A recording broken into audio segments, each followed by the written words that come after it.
My favorite Bible hero story is about Joseph.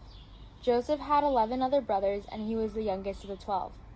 The story of Joseph begins in Genesis chapter 37. The Bible explicitly tells us that Joseph was a favorite of his father Jacob. While his brothers went out to work on the field, Joseph stayed home and learned to read and write. One day, his father Jacob made him a robe.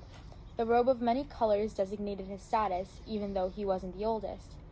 Time passed, and Joseph started reporting dreams indicating that his brothers and his father will all bow down to him.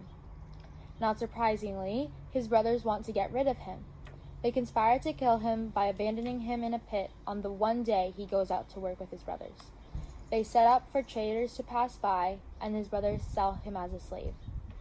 He's later sold to a rich Egyptian and spends time in jail, but then acquires a reputation as an interpreter of dreams.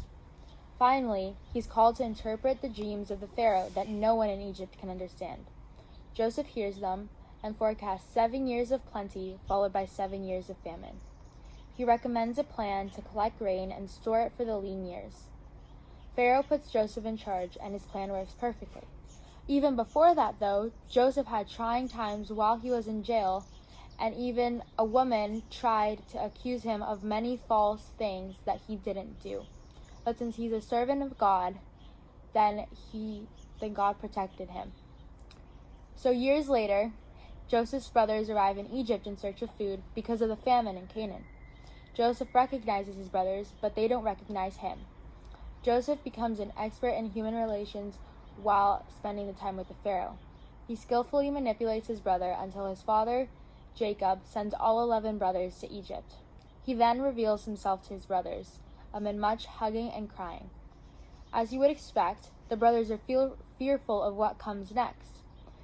The kid they sold into slavery has now become the second most powerful man in their world. But Joseph says to them, "Now do not be distressed or reproach yourself because you sold me hither. It was to save life that God sent me ahead of you." This can be found in Genesis chapter 45, verse 5. Never again does Joseph refer to his brother's plan to murder him. There's many lessons we can learn from the story of Joseph.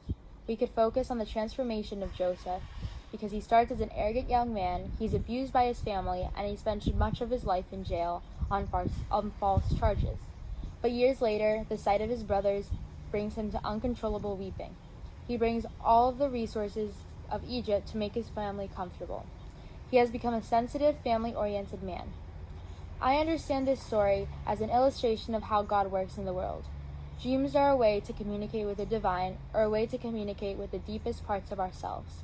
Joseph's dreams first get him into trouble, but his ability to understand them leads him to be chosen by the Pharaoh and to save the world.